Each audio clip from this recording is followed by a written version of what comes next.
People should be more concerned right now with the flu in this country. A lot of people are concerned about the coronavirus because they're hearing a lot of news about it right now. But the reality is, comparing it to the flu, for example, it's not even close to being at that stage. What if it is worse? Is this a moment where maybe countries put politics aside, a little bit of pride aside, and do we have U.S. officials, should U.S. professionals such as yourself get involved? How worried should Americans be about coronavirus? Coronavirus is not going to cause a major issue in the United States.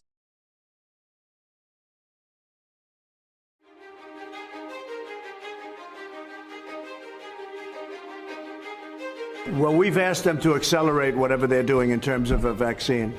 We will be suspending all travel from Europe to the United States for the next 30 days. To unleash the full power of the federal government in this effort today, I am officially declaring a national emergency. Medicare patients can now visit any doctor by phone or video conference at no additional cost.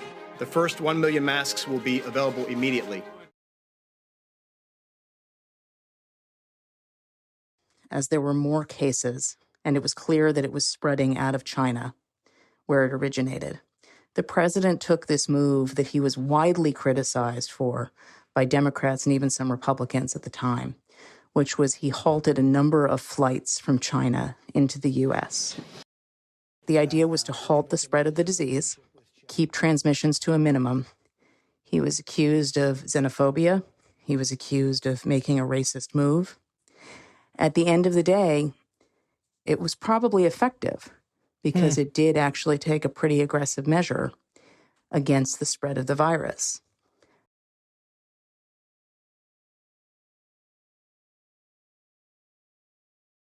His team is on it. They've been responsive late at night, early in the morning, and they've thus far been doing everything that they can do, and I want to say thank you, and I want to say that I appreciate it. He returns calls. He reaches out.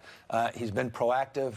We got that Mercy ship down here in Los Angeles. That was directly because he sent it down here. 2,000 medical units came to the state of California, these FMS, these field medical stations. And that's been very, very helpful. The president has been outstanding through all this. The vice president's been outstanding. Members of the coronavirus task force, very responsive. We had asked if we could have, New Jersey could have access to a piece of the beds that are on the USNS Comfort, and the president came back, called me a short few minutes before I walked in here to say indeed they would grant that to New Jersey. So that's a big step for us in addition to all the other capacity.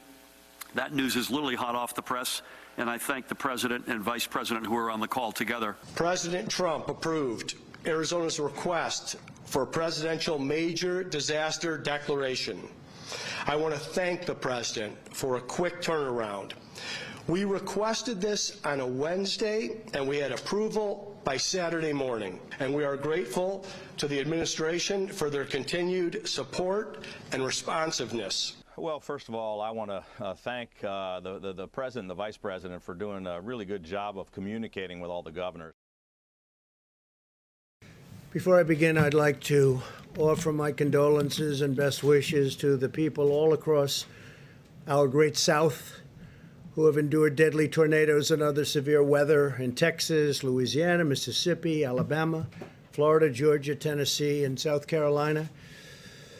My administration will do everything possible to help those communities get back on their feet. We're speaking with the governors and representatives. FEMA is already on its way, and they got there as soon as we heard the word. I said, get out there. So FEMA is there, and you know the great job that FEMA does. It's really something very special. So we just want to say warmest condolences, and we're with you all the way. America is continuing to make critical progress in our war against the virus. Over the weekend, the number of daily new infections remained flat, nationwide flat. Hospitalizations are slowing in hotspots like New York, New Jersey, Michigan, and Louisiana. This is clear evidence that our aggressive strategy to combat the virus is working and that Americans are following the guidelines. It's been incredible what they've done. You looked at the charts. And the charts are, and the models from early on predictions where 100 and 120,000 people look like if they did well, they were going to unfortunately perish. And we're going to be hopefully way, way below that number. So that will be a sign of people doing things right, but it's still just a horrible thing all over the world. 184 countries. This is all a tribute to our wonderful healthcare advisors and experts who have been with us right from the beginning. We appreciate it so much. The first and only time that Dr. Birx and I went in and formally made a recommendation to the president to actually have a, quote, shutdown in the sense of not really shutdown, but to really have strong mitigation. We discussed it. Obviously, there would be concern by some that, in fact, that might have some negative consequences. Nonetheless, the president listened to the recommendation and went to the mitigation. The next second time that I went with Dr. Birx into the president and said, 15 days are not enough. We need to go 30 days. Obviously, there were people who had a problem with that because of the potential secondary effects. Nonetheless, at that time, the president went with the health recommendations, and we extended it another 30 days. The Department of Health and Human Services is announcing 5 new contracts to procure large numbers of additional ventilators under the Defense Production Act, which we used a lot, by the way, which you didn't like to talk about, in addition to the 1,300 we received today. We received today 1,300 additional ventilators. Now, we're probably not going to need them, but we can add that to our stockpile, which is very big, and we can move it around should the surge take place and should it be a very substantial surge. We're ready to rock. The contracts are with General Electric, Hillrom, Medtronic, ResMed, and Vyaire, combined with the DPA contracts that we announced last week with General Motors and Philips, and 2 other contracts with Hamilton and Zoll. We're adding 6,190 ventilators to the strategic national stockpile. As you announced, we are very pleased that we are ahead of schedule on delivering the economic impact payments. These were what was known as the checks in the mail that we want to deliver in direct deposit. This is ahead of schedule. We started processing those last Friday.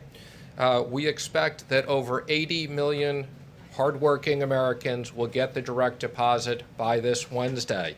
And we know how important that is to all of those hardworking Americans, many of which are at home not working at the moment.